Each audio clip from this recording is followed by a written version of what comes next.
Hello students, welcome back to our channel. तो जैसा कि हमने पिछले वीडियो में कहा था कि जो आने वाला वीडियो होगा उसके अंदर हम डिफरेंशिएशन का कॉन्सेप्चुअल अंडरस्टैंडिंग लेंगे।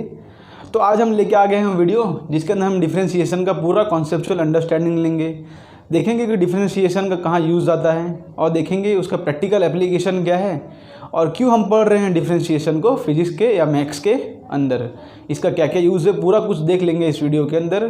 तो आपको कॉन्सेप्चुअल अंडरस्टैंडिंग हो जाएगी जो कि कंपटीशन पॉइंट ऑफ व्यू से बहुत ही अच्छा होता है। तो अपना लेक्चर शुरू करते हैं। तो हमने जैसे कल सीखा था, हमने कल क्या सीखा था, अगर कोई हमको फंक्शन दिया हो y is equal to f of x, हमको एक फंक्शन दिया हो y is equal to f of x, तो ये जो था ये क्या था, याद है आपको, मैंने कल बताया था ये था डिपेंडेंट वेरिएबल और यहाँ पे x जो था वो था इंडिपेंडेंट वेरिएबल। x और y जो है वो वेरिएबल था और यहाँ पर जो ये फंक्शन था ये पूरा, ये हमने बोला था कि ये फंक्शन है। यहाँ तक करने हमने सीखा था और बोला था इसका डिफरेंशिएशन लिखना हो तो हम लिखते हैं dy बाई dx। हम क्या लिखते थे, dy बाई dx। तो इसको हम अगर हम लैंग्वेज में बोले मीन्स लिखें वर्ड फॉर्म में, तो क्या लिखेंगे इसको, change in y with respect to, ये वर्ड को याद रखो, with respect to change in x, with respect to x। तो y के रिस्पेक्ट में x कितना चेंज हो रहा है उसको हमने कहा था कि उसको डिफरेंशिएशन बोलते हैं। तो हम देखते हैं इसके आगे का टॉपिक अब कि इसको एग्जांपल से समझते हैं कि ये क्या होता है। तो एक एग्जांपल लेते हैं इसका जिससे आपको इसकी समझ बढ़ेगी। तो पहला एग्जांपल हम लेते हैं, देखो एक एग्जांपल लेते हैं हम, एग्जांपल है यहाँ पर, एग्जांपल है एक स्क्वायर का,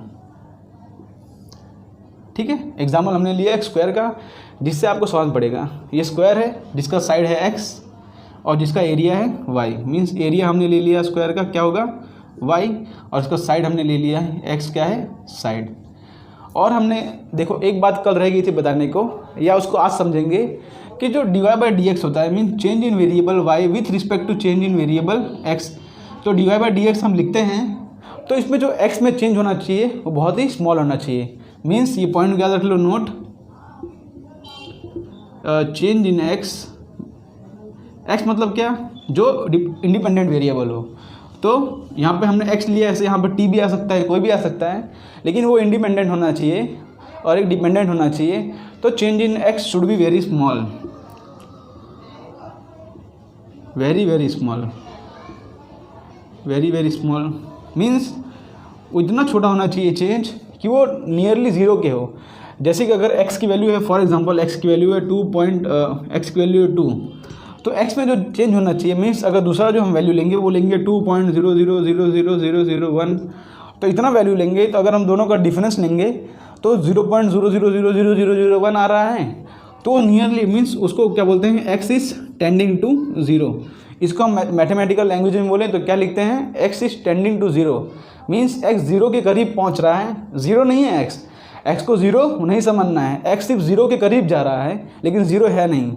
तो जो चेंज होता है x में वो बहुत ही स्मॉल होना चाहिए। इसी को हम समझते हैं एग्जाम्पल से। ये है स्क्वायर है एग्जाम्पल,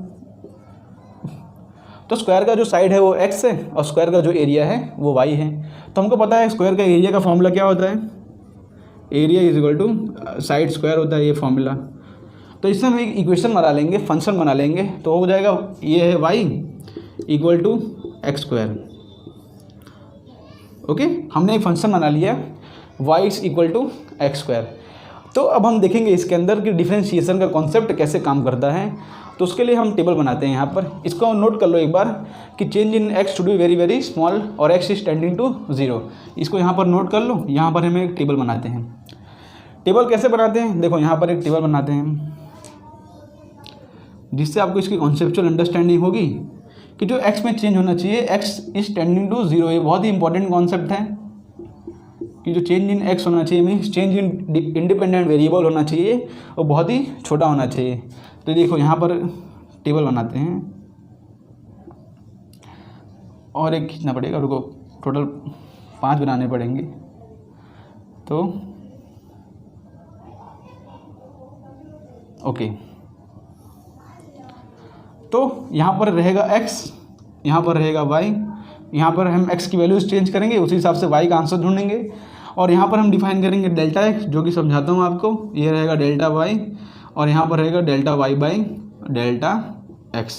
देखो ये है x, तो समझ पड़ेगा x जो है साइड है, एरिया जो है y है। हम x की वैल्यूज चेंज करेंगे और y को हम ढूंढेंगे। उसके बाद डेल्टा x क्या है? डेल्टा x को फिजिक्स में बोलते हैं डेल्टा होता है, डेल्टा को हम बोलते हैं चेंज। फिजिक्स में या मैथ्स में जो डेल्टा डिफाइन होता है उसको हम बोलते हैं चेंज। तो अगर डेल्टा x लिखा है यहाँ पर, अगर लिखा है डेल्टा x, तो इसको रीड करेंगे चेंज इन x। तो डेल्टा x और चेंज इन x, इसको डेल्टा x को हम बोलते हैं चेंज इन x। तो डेल्टा जो होता है यहाँ पर कहीं लिखते हैं, डेल्टा जो होता है वो होता है फाइनाइट चेंज। फाइनाइट चेंज मतलब, दोनों में आपको डिफरेंस समझाता हूँ। डेल्टा जो होता है उसको कहते हैं फाइनाइट चेंज। फाइनाइट चेंज मतलब जैसे x जो हमारा साइड था 2 है, तो हम दूसरी बार लिख रहे हैं 3, x इक्वल टू 3। तो ये चेंज जो है फाइनाइट है, हमको दिख रहा है, मीन्स ये चेंज जो है टेंडिंग टू 0 नहीं है। बिकॉज अगर 3 - 2 करेंगे तो हम डेल्टा x ढूंढेंगे तो उसका आंसर आएगा 1। ये चेंज हमको दिख रहा है, मतलब हम पहचान सकते हैं और इसको हम कैलकुलेट भी कर सकते हैं। बहुत ही फाइनाइट चेंज है, मीन्स कुछ अमाउंट का चेंज है, तो इसको कहते हैं डेल्टा को फाइनाइट चेंज कहते हैं। और जो हमारा dy बाई dx होता है, इसमें dy जो होता है मीन्स d जो होता है वो भी चेंज ही होता है, लेकिन जो d होता है वो होता है very small change, infinitely small. Infinitely small मतलब बहुत ही छोटा, एकदम छोटा। मतलब यहाँ पर अगर x इक्वल टू 2 है, तो जो अगर हम दूसरा जो हम लेंगे वैल्यू जो डेल्टा, अगर इसमें हम dx लिखेंगे तो हो जाएगा 2, मीन्स जो चेंज होगा वो होगा 0.00000001 होगा।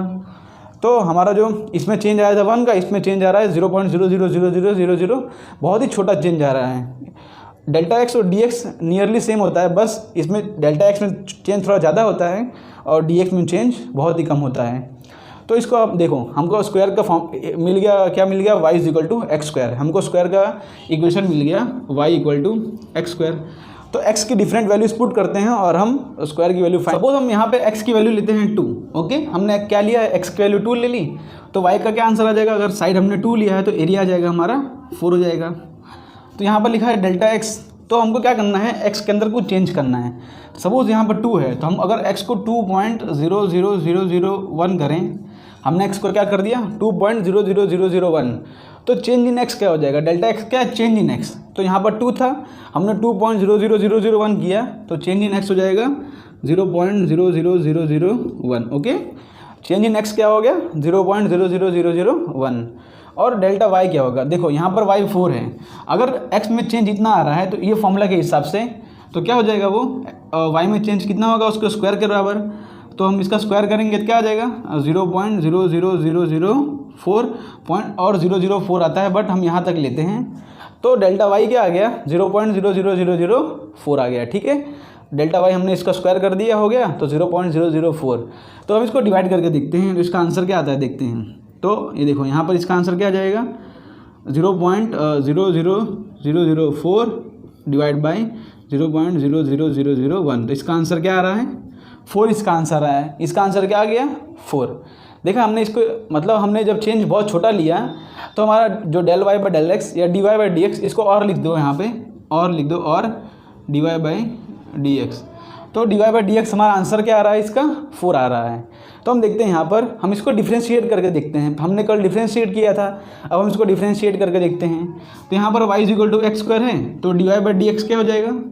D y by d x हो जाएगा, पावर आगे आ जाएगा 2 और x रेस टू पावर 1 कम हो जाएगा, 2 इंटू एक्स रेस टू 1 हो जाएगा। अब हमने x की वैल्यू क्या ली है? यहाँ पर x की वैल्यू हमने ली है 2, तो यहाँ पर हम 2 पुट करते हैं, तो 2 इंटू 2, तो हमारा इसके अंदर आंसर क्या आ गया? 4। देखो y में कितना चेंज हुआ, डिवाइड बाय x में कितना चेंज हुआ, उसका जो रेशियो हो रहा है वो ऑलमोस्ट दोनों इक्वल ही आ रहे हैं। इसके आगे और 2 वैल्यू आती है 004, बट हमने रेशियो लिया तो इक्वल टू 4 ही आ रहा है। Means divide by d x का आंसर और हमने जो रेशियो लिया means change in x upon change in y, दोनों का आंसर सेम आ रहा है। तो इससे क्या प्रूफ होता है कि अगर चेंज स्मॉल है, मीन्स अगर एक्स टेंडिंग टू 0 है, तो जो हमारा आंसर आ रहा है वो del y by del x और change in y upon change in x दोनों सेम आ रहा है। तो इसको कहते हैं डिफरेंशिएशन। डिफरेंशिएशन का डेफिनेशन क्या होता है? यहाँ पर हम लिखते हैं, ये हमारा x था। डिफरेंशिएशन का डेफिनेशन क्या होता है, इसको डेरिवेटिव बोलते हैं। तो क्या हो जाएगा, तो हम लिखते हैं यहाँ पर dy/dx, ये क्या है, change in y with respect to change in x। Okay, ये वर्ड याद रखना, with respect to change in x, because हमने यहाँ पर x में चेंज किया तभी y में चेंज आया। बिकॉज हमने अगर साइड में चेंज किया, हमने यहाँ पर साइड चेंज किया तब एरिया चेंज हुआ, साइड चेंज किया तभी एरिया चेंज हुआ ना। इसलिए change in y with respect to change in x को हम कहते हैं डिफरेंशिएशन। ये तो हमारा पहला एग्जाम्पल समझने के लिए डिफरेंशिएशन क्या होता है। इसको हम दूसरे एग्जाम्पल से समझेंगे, लेकिन आपने इसमें समझा कि डिफरेंशिएशन का फील क्या होता है कि अगर हमने x में कुछ चेंज किया और y में कुछ चेंज किया और दोनों का हमने रेशियो ले लिया, तो हमारा इक्वल टू हमने जो यहाँ से निकाला आंसर, वो दोनों आंसर नियरली इक्वल आता है। अगर चेंज बड़ा होगा तो आंसर इक्वल नहीं आएगा। मीन्स अगर यहाँ पर अगर हमने x3 लिया है और y लिया है तो y हो जाएगा 9 हो जाएगा, बिकॉज स्क्वायर है। और हम ये चेंज करते हैं, हमने चेंज किया 2 का, तो यहाँ पे हो जाएगा डेल्टा x क्या आ जाएगा, चेंज इन, हमने चेंज ले लिया 2 और डेल्टा y में हमने चेंज ले लिया, हो जाएगा 4, 2 का स्क्वायर हो जाएगा 4। तो हम इसका रेशियो लेंगे तो 4/2 आ जाएगा, तो इसका रेशियो हो जाएगा 4/2 इक्वल टू 2 आ रहा है। लेकिन हम फॉर्मूला से वेरीफाई करेंगे, यहाँ पर 2 × 3 लिखेंगे, x हमने 3 लिया है तो आंसर 6 आएगा। मीन्स अगर चेंज जब बड़ा हो तब ये वैलिड नहीं है। डिफरेंशिएशन का कॉन्सेप्ट तब वैलिड है जब चेंज जो है बहुत ही स्मॉल है। अगर यहाँ पे देखो चेंज 2 और 4 का था तब ये वैलिड नहीं है। Change nearly tend to 0, tending to x is tending to 0, ये वर्ड बहुत ही इंपॉर्टेंट है। इसको आप मैथमेटिक्स में हर जगह देखोगे, लिमिट्स में देखोगे और भी बहुत जगह देखोगे। इसके अंदर टेंडिंग टू 0, 0 है लेकिन 0 के करीब जा रहा है, लेकिन 0 है नहीं। ठीक है, अब जो डिफरेंशिएशन का डेफिनेशन है इसको हम दूसरे कॉन्सेप्ट से समझते हैं, स्लोप के टर्म में समझते हैं। ये पहला डेफिनेशन समझ लिया आपने कि dy/dx होता है change in y with respect to change in x। अब हम इसको स्लोप के टर्म में समझते हैं, इसको रफ कर देते हैं। ओके, तो अब हम समझते हैं डिफरेंशिएशन का मतलब दूसरे एस्पेक्ट में। तो पहले हमने पढ़ा था कि डिफरेंशिएशन का मतलब क्या होता है, dy/dx means change in y with respect to change in x, ये हमने पढ़ा भी, where x is tending to 0। Okay, x में चेंज हो बहुत स्मॉल हो। अब हम समझते हैं डिफरेंशिएशन का सेकंड डेफिनेशन। सेकंड डेफिनेशन क्या कहता है, slope of a tangent of curve at given instant. इसके डेफिनेशन से कंफ्यूजन नहीं होना है, इसको हम समझाता हूँ अभी। जैसे कि हमने यहाँ पे एक ग्राफ लिया है, समझ लो यहाँ पे हमने एक कोई भी नॉर्मल सा एक ग्राफ ले लिया, ये x एक्सिस है और ये है y एक्सिस, और ग्राफ का लाइन जो है ये x एक्सिस से थीटा एंगल पर है। ठीक है, तो ये ग्राफ है। ओके, ये ग्राफ का जो ये लाइन है ये यूनिफॉर्मली मूव कर रहा है, मीन्स स्ट्रेट लाइन है जो ओरिजिन से पास कर रहा है एक एंगल थीटा पर। ओके, तो हम किसी ग्राफ का स्लोप कैसे निकालते हैं, स्लोप मतलब क्या होता है, कितने एंगल पर है। स्लोप को हम क्या बोलते हैं, एंगल। ठीक है, उसको m से भी डिफाइन करते हैं। स्लोप मतलब कितने एंगल पर है। तो हम एक ग्राफ का स्लोप कैसे फाइंड करते हैं, यहाँ पर हमने एक पॉइंट ले लिया और यहाँ पर हमने एक कोई रैंडम पॉइंट ले लिया। ठीक है, ये पहला पॉइंट है उसको हमने डिफाइन कर दिया x1, y1, और जो दूसरा पॉइंट है उसको हमने डिफाइन कर दिया x2, y2। हमको ग्राफ का स्लोप ढूंढना होता है तो हम दो पॉइंट लेते हैं x1, y1 और x2, y2, और दो पॉइंट के बीच में हम टेंजेंट ड्रॉ करते हैं। टेंजेंट मीन जो लाइन को टच करता हुआ एक लाइन है उसको कहते हैं टेंजेंट। टेंजेंट क्या होता है, लाइन को टच करता हुआ एक लाइन, उसको कहते हैं हम टेंजेंट। तो हम क्या करेंगे, यहाँ पर एक रेफरेंस ड्रॉ कर लेते हैं, इस तरह से एक रेफरेंस ड्रॉ कर लेते हैं। अगर ये थीटा होगा तो ये भी थीटा होगा, ट्रायंगल रूल से। ठीक है, ये थीटा होगा तो ये भी थीटा होगा। ठीक है, और ये x1, y1 मीन्स इतना जो डिस्टेंस है यहाँ पर ये हो जाएगा x1, और y में इतना डिस्टेंस क्या हो जाएगा, यहाँ पर इतना डिस्टेंस हो जाएगा, देखो इतना डिस्टेंस हो जाएगा y में, y1 हो जाएगा, बिकॉज इतना है y1 और इतना है x1। ये पॉइंट y2 है तो इतना जो हो जाएगा वो हो जाएगा y2, और यहाँ पर इतना जो हो जाएगा वो हो जाएगा x2 यहाँ तक। ओके, तो ये पूरा है y2 और ये पूरा है x2, बिकॉज ये पॉइंट हमने लिया है x2, y2। यहाँ से x2 चले और यहाँ से y2 चले तो ये पॉइंट तक हम पहुँच गए, और यहाँ से x1 चले और यहाँ से y1 चले तो ये पॉइंट तक पहुँच गए। ओके, हमने पॉइंट को डिफाइन कर दिया। तो हमको लेकिन चाहिए इतना बिकॉज हमको ढूंढना है यहाँ पर स्लोप, तो हमको इतना चाहिए। ये क्या होगा, तो हम क्या करेंगे, यहाँ पर ये जो इतना होगा इसको कहते हैं हम, ये हो जाएगा पूरा y2 और ये y1 है तो इतना हो जाएगा y2 - y1।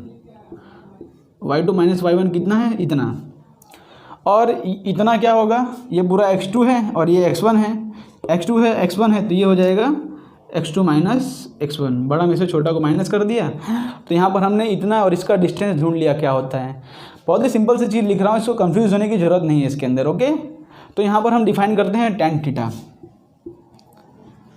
tan थीटा हमने क्या पढ़ा है, tan theta is equal to perpendicular upon base. तो परपेंडिकुलर क्या है यहाँ पर, थीटा, y2 माइनस y1, और बेस क्या है, x2 माइनस x1। कुछ फॉर्मूला आपको याद हो रहा होगा, आपने 10th स्टैंडर्ड में पढ़ा होगा स्लोप निकालने का फॉर्मूला। तो tan theta is equal to y2 minus y1 upon x2 minus x1, ये हमारा tan थीटा, इसको हम कहते हैं स्लोप। ठीक है, तो नॉर्मल कोई कर्व हो उसके अंदर हम जो स्लोप ढूंढते हैं, स्लोप इज इक्वल टू क्या होता है, या तो tan थीटा लिख दो या तो y2 minus y1 upon x2 minus x1। ये भी देखो तो एक तरह से हो रहा है कि change in y upon change in x, उसी को हम कहते हैं स्लोप। और डिफरेंशिएशन का फॉर्मूला भी कुछ इस तरह से था कि change in y with respect to change in x, लेकिन यहाँ पर जो y और x में चेंज है वो बहुत ही ज़्यादा है। तो अगर चेंज कम होगा उसमें हम डिफरेंशिएशन का कॉन्सेप्ट यूज़ करते हैं। देखो यहाँ पर चेंज बहुत ही ज़्यादा है, तो यहाँ पर हम कोई भी पॉइंट पे, 2 पॉइंट पे ग्राफ निकालेंगे तो हमारा आंसर यह आएगा y2 minus y1 upon x2 minus x1। लेकिन हम समझते हैं अगर हमारा ग्राफ जो है वेरिएबल हो, तो इसको हमने लिख लिया यहाँ पर, इसको नोट कर लो, tan theta is equal to y2 minus y1 upon x2 minus x1। तो स्लोप हमको मिल गया, या तो tan थीटा हो जाएगा या तो y2 minus y1 upon x2 minus x1। इससे हमको क्या मिलता है कि लाइन कितने एंगल पर है। मीन्स अगर y2 minus y1 upon x2 minus x1 0 आ जा रहा है, इसका मतलब ये दोनों पॉइंट है एक ही डिस्टेंस पर हैं। ये y2 माइनस y1 0 कब आएगा, जब y1 और y2 दोनों एक ही हाइट पर होंगे। तो y2 माइनस y1 करेंगे तो 0 आ जाएगा, इसका मीन्स तो ग्राफ जो है हॉरिजॉन्टल हो जाएगा। हॉरिजॉन्टल हो जाएगा तो उसका स्लोप होता है 0। ओके, x2 माइनस x1 0 कब होगा, जब x1 और x2 पॉइंट दोनों एक ही हो जाएंगे। इसका मतलब ग्राफ जो है 0 हो जाएगा, तो हॉरिजॉन्टल हो जाएगा, तो हमारा ग्राफ का आंसर 0 आ जाएगा। तो उसमें स्लोप हमारा आ जाएगा 0। हॉरिजॉन्टल लाइन होता है तो स्लोप क्या होता है 0, बिकॉज वो कोई एंगल पर है ही नहीं। अगर कोई हॉरिजॉन्टल लाइन है तो ये हॉरिजॉन्टल लाइन से कोई भी एंगल पर है ही नहीं, इसलिए उसका स्लोप जो होता है, एंगल होता है, वो 0 होता है। ठीक है, तो हमने ये पढ़ लिया। लेकिन हम पढ़ते हैं अगर हम वेरिएबल ग्राफ हो, मीन्स उसका ग्राफ का कुछ अलग ही तरह से वो रिएक्ट कर रहा हो, तब हम क्या करेंगे, तब हम ये कॉन्सेप्ट लगा पाएंगे कि नहीं, वो हम देखते हैं। देखो यहाँ पर समझो, हम लोग फिर से वही एक ग्राफ ड्रॉ करते हैं। यहाँ पर ये है x और ये है y, और इस बार हम ग्राफ ड्रॉ करते हैं कुछ इस तरह का। हमने क्या ड्रॉ किया, ग्राफ कुछ इस तरह का। तो यहाँ पर क्या प्रॉब्लम आ रही है कि सब पॉइंट है वेरिएबल चेंज कर रहा है। मीन्स अगर हमने ये पॉइंट का ढूंढेंगे तो इसका एंगल कुछ इस तरह से आएगा, ये हमारा θ1 हो जाएगा। और अगर हम ये पॉइंट का ढूंढें तो इसका एंगल, हम टेंजेंट ड्रॉ करेंगे तो इसका एंगल कुछ इस तरह से आएगा, ये है θ2। ये पॉइंट का ढूंढें तो इसका एंगल कुछ इस तरह से आएगा, θ3। हमने क्या किया, अलग अलग पॉइंट लिया, सब में टेंजेंट ड्रॉ कर दिया और एंगल ढूंढा। देख रहे हो यहाँ पर जैसे जैसे हम पॉइंट आगे बढ़ा रहे हैं वैसे वैसे एंगल इंक्रीज होता जा रहा है। मीन्स इसमें कांस्टेंट स्लोप नहीं है, इसमें स्लोप क्या नहीं है, there is no constant slope, no constant slope.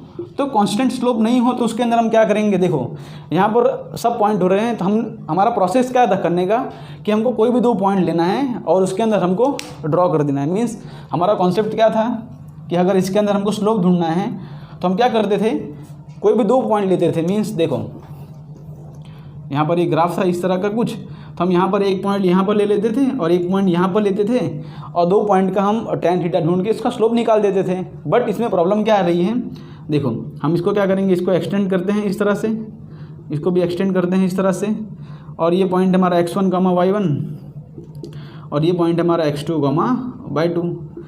But problem आ रही है कि इसके अंदर जो टेंजेंट वो बनेगा नहीं। हम अगर ये 2 पॉइंट को ज्वाइन करते हुए टेंजेंट बनाएंगे तो टेंजेंट तो बन ही नहीं रहा है। बिकॉज टेंजेंट क्यों नहीं बन रहा है, क्योंकि ये ग्राफ को कट करता हुआ जा रहा है। देखो हम इसको, ये पॉइंट पे अगर हम टेंजेंट बना रहे हैं तो ये ग्राफ को कट करता हुआ जा रहा है। टेंजेंट क्या होता है कि ये लाइन को टच करते हुए जाना चाहिए, ग्राफ को कट नहीं करना चाहिए। तो इसमें हमारा जो पहला वाला कॉन्सेप्ट था टेंजेंट ड्रॉ करके स्लोप ढूंढने का, वो कॉन्सेप्ट यहाँ पर फेल हो जा रहा है, बिकॉज ये पॉइंट जो है इसको कट करता जा रहा है। तो इसको सॉल्यूशन हमने क्या ढूंढा, इसका जो प्रॉब्लम तो समझ में आ रही है कि टेंजेंट जो है वो कट करता जा रहा है। ठीक है, तो इसको सॉल्यूशन क्या ढूंढा हमने, देखो इसका सॉल्यूशन हमने ये ढूंढा यहाँ पर कि सेम ग्राफ ड्रॉ करते हैं हम यहाँ पर। हमने क्या कहा कि जो पॉइंट है इसको थोड़ा नज़दीक लेके आओ, ये पॉइंट को इसको भी नज़दीक ले लो। मीन्स अगर हम ये पॉइंट को यहाँ पर ले लें और ये पॉइंट को यहाँ पर ले लें, दो पॉइंट क्या कर दिया हमने, थोड़ा नज़दीक कर दिया। तो अभी भी देखेंगे जो पॉइंट है टेंजेंट ड्रॉ करेंगे तो कुछ कुछ कट कर रहा है। मीन्स देखो अगर हम पॉइंट को थोड़ा नज़दीक लेके आ गए तो हम देखो पहले इतना दूर था, हमने थोड़ा नज़दीक लिया, देख रहे हैं तो भी ये ग्राफ कट कर रहा है। ठीक है, ये जो पॉइंट है हम टेंजेंट ड्रॉ कर रहे हैं तो ये जो ग्राफ को कट कर दे रहा है। तो हमारा ये आंसर ये भी हम वैलिड नहीं है, बिकॉज टेंजेंट इसके अंदर ड्रॉ नहीं हो रहा है।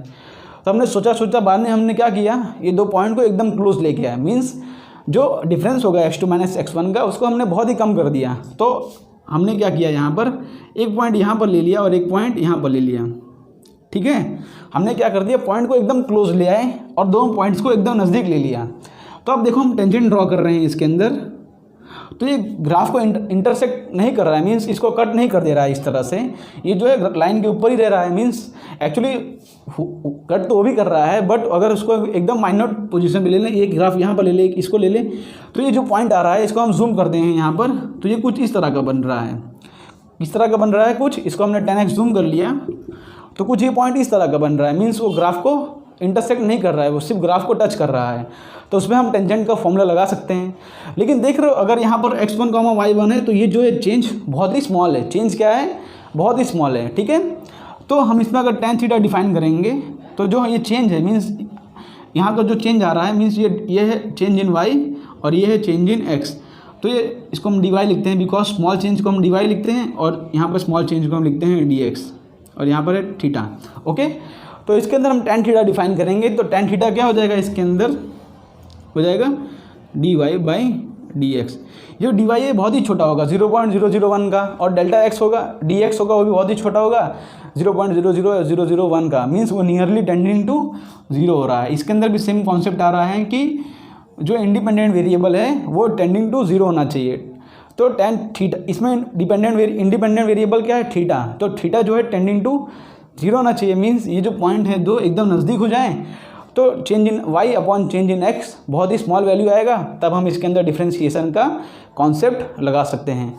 तो हम डिफ्रेंशिएशन का दूसरा डेफिनेशन क्या हो जाएगा, चेंज इन y अपॉन, देखो slope of tangent of curve, ये है slope of tangent of A curve at a given instant. Means किसी एक इंस्टेंट पर हमको स्लोप ढूंढना हो तो हम टेंजेंट का फॉर्मूला यूज़ करते हैं।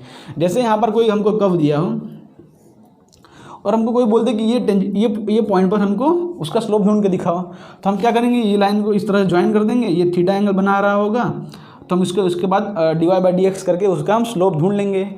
तो इसका डेफिनेशन क्या निकला, tan theta is equal to dy/dx। तो डिफ्रेंशिएशन का दूसरा एप्लीकेशन क्या है, दूसरा फॉर्मूला क्या है कि किसी भी कर्व का अगर हम टेंजेंट ड्रॉ कर दें तो उसका हम स्लोप ढूंढ सकते हैं किसी भी इंस्टेंट पर। मीन्स किसी भी पॉइंट पर, यहाँ पर किसी भी पॉइंट पर हम उसका स्लोप ढूंढ सकते हैं। यह है डिफ्रेंशिएशन का दूसरा definition, slope of A tangent of A curve at a given instant. Okay, तो इसका दूसरा डेफिनेशन हो गया ये।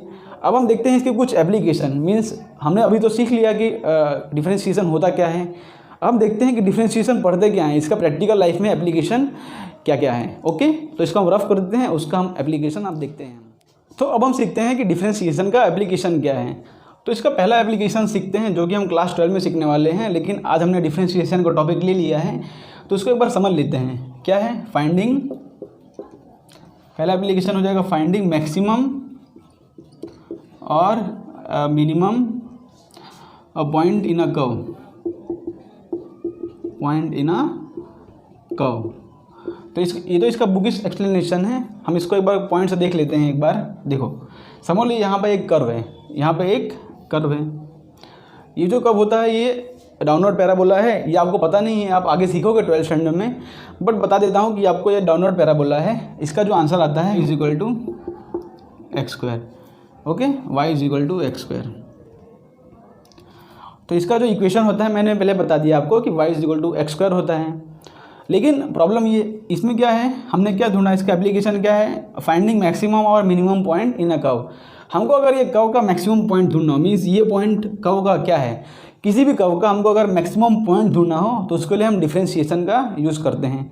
डिफ्रेंशिएशन का कैसे यूज़ करते हैं, हमने क्या बोला था कि dy/dx जो होता है, dy/dx कहाँ क्या आ जाएगा, यहाँ पर हो जाएगा 2x और हमने बोला था कि dy बाई डी एक्स होता है tan theta. Means dy by d x ये क्या दिखा रहा है, ये है slope of a curve at any point, slope of a curve at any point. हमने बताया था कि dy बाई डी एक्स क्या होता है, slope of a curve at any point. Means किसी भी पॉइंट पे हमको कर्व का स्लोप ढूंढना हो तो हम पता चल सकता है dy बाई डी एक्स से। लेकिन हम मैक्सिमम पॉइंट कैसे ढूंढेंगे कर्व का, तो मैक्सिमम पॉइंट इस तरह ढूंढेंगे, बिकॉज जो मैक्सिमम पॉइंट होगा उस पर हम टेंजेंट ड्रॉ करेंगे तो वो एकदम हॉरिजॉन्टल आएगा। हम अगर यहाँ पे टेंजेंट ड्रॉ करते तो क्या आता है, इस तरह से कुछ आता, यहाँ पे टेंजेंट ड्रॉ करते तो कुछ इस तरह से आता। लेकिन जो मैक्सिमम पॉइंट पे टेंजेंट आएगा उसमें जो हमारा स्लोप आ रहा है वो हॉरिजॉन्टल आ रहा है। मीन्स जो मैक्सिमम पॉइंट पे टेंजेंट आएगा उसका स्लोप क्या होगा, उसका स्लोप हो जाएगा 0, उसका स्लोप आएगा equal to 0। Slope equal to 0 क्यों है, बिकॉज लाइन हॉरिजॉन्टल है, हॉरिजॉन्टल के साथ कोई भी एंगल पर नहीं है, इसलिए उसका स्लोप हो जाएगा 0।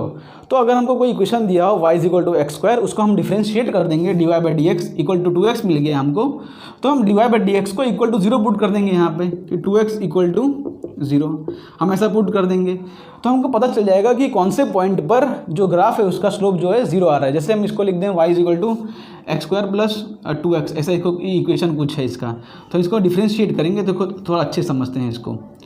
तो इसको हम डिफ्रेंशिएट कर देंगे तो क्या हो जाएगा, इसका differentiation dy by d x हो जाएगा 2x प्लस 2, इसका डिफरेंस ये आ गया 2x हो गया, 2x का डिफ्रेंशिएशन हो गया 2। हमने dy बाई डी एक्स ढूंढ लिया और मैक्सिमम पॉइंट पर होता है स्लोप 0, तो हम dy बाई डी एक्स को इसको इक्वल टू हम 0 पुट कर देंगे तो हमारा आंसर क्या आ जाएगा 2x प्लस 2 इक्वल टू 0 और x इक्वल टू 2 इस तरफ जाएगा तो -2 अपॉन 2 हो जाएगा, तो x इक्वल टू आ गया -1। मीन्स हमने तो ऐसे ही इक्वेशन लिख दिया है, इक्वेशन एक्चुअली इक्वेशन नहीं है इसका। तो मेरे कॉन्सेप्चुअल कहने का मतलब क्या है कि अगर हम dy बाई डी एक्स ढूंढ रहे हैं और इसको इक्वल टू 0 पुट कर देंगे तो हमको जो x का वैल्यू मिलेगा, मीन्स x इक्वल टू -1 पर ये जो है उसका मैक्सिमम पॉइंट आ जा रहा है। ठीक है, अगर इस तरह का कर्व हो और हमको ढूंढना है मिनिमम पॉइंट क्या होगा कर्व का, तो उसके अंदर भी हम सेम कॉन्सेप्ट लगा सकते हैं। हमको कोई इक्वेशन दिया होगा उसको डिफ्रेंशिएट कर देंगे और इसको इक्वल टू 0 पुट कर देंगे, बिकॉज इक्वल टू 0 का मतलब क्या हो गया कि उस पॉइंट पे वो ग्राफ का या उस कर्व का जो है स्लोप 0 है।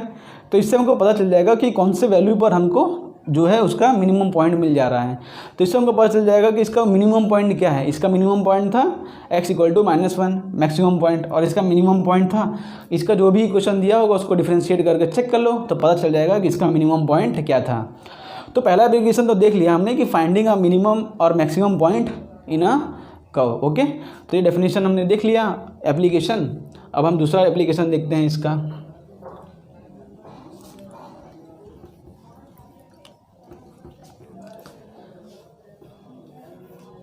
इसका दूसरा एप्लीकेशन क्या है, देखो दूसरा एप्लीकेशन है मैक्सिमम आउटपुट किसी भी वस्तु का या किसी भी मटेरियल का, maximum output in a material, maximum output in material. हमने वो ग्राफिकल पॉइंट ऑफ व्यू से समझा, अब थोड़ा प्रैक्टिकल पॉइंट ऑफ व्यू से समझते हैं कि जैसे कि फॉर एग्जांपल हमको एक क्यूब दिया हो, यहाँ पर एक दिया है क्यूब, हम बोल रहे हैं कि ये क्यूब के अंदर से हमको मैक्सिमम एरिया वाला स्क्वायर चाहिए। हम क्या बोला हमने कि एक स्फीयर दिया है इस तरह का स्फीयर, हम बोल रहे हैं स्फीयर के अंदर का हमको मैक्सिमम अमाउंट का क्यूब चाहिए, स्फीयर में से मैक्सिमम अमाउंट का क्यूब चाहिए। तो उसके लिए भी हम डिफ्रेंशिएशन यूज़ करते हैं मैक्सिमम और मिनिमम वैल्यू फाइंड करने के लिए। मैंने बताया था कि आपको डिफ्रेंशिएशन यूज़ होता है, तो इसके अंदर भी डिफ्रेंशिएशन का कुछ यूज़ होता है, लेकिन उसका हायर यूज़ होता है, उसको मैं दिखा नहीं सकता यहाँ पर एग्जांपल देके कैसे उसका आंसर आता है। लेकिन आप याद रख लो कि अगर किसी भी चीज़ का मैक्सिमम या मिनिमम आउटपुट ढूंढना है, बिकॉज यहाँ पर मैंने बोल दिया कि स्फीयर में से स्क्वायर निकाल दो, तो इसमें भी हम डिफ्रेंशिएशन यूज़ करेंगे। या किसी कोई मटेरियल हो उसका मैक्सिमम आउटपुट हम कैसे कितना निकाल सकते हैं, तो उसके लिए भी हम डिफ्रेंशिएशन का यूज़ करते हैं। तो डिफ्रेंशिएशन के वाइड एप्लीकेशंस हैं, ऐसे बहुत सी एप्लीकेशन है जो हम जानते भी नहीं हैं। मटेरियल ऑब्जेक्ट में से मैक्सिमम आउटपुट निकालने का, height of the building check करने का, सब में डिफ्रेंशिएशन का कॉन्सेप्ट यूज़ होता है। या जैसे हम फॉर एग्जांपल कोई आदमी यहाँ पे जा रहा है और यहाँ पर एक बात है, हम बोल रहे हैं कि 2 सेकंड पर है वो 5 मीटर पर और 3 सेकंड पर है वो 10 मीटर पर। तो इससे आप speed is equal to distance upon time करके और change in y upon change in x करके ये आदमी का स्पीड टाइम के रिस्पेक्ट में कितना चेंज हो रहा है, अगर हम क्या लिखेंगे यहाँ पर ds बाई dt लिखेंगे तो आदमी का स्पीड टाइम के रिस्पेक्ट में कितना चेंज हो रहा है उसको भी हम डिफरेंशिएशन के कॉन्सेप्ट से सीख सकते हैं। एक मटेरियल है उसका मैक्सिमम आउटपुट निकाल के हम देख सकते हैं कि डिफरेंशिएशन के कॉन्सेप्ट से।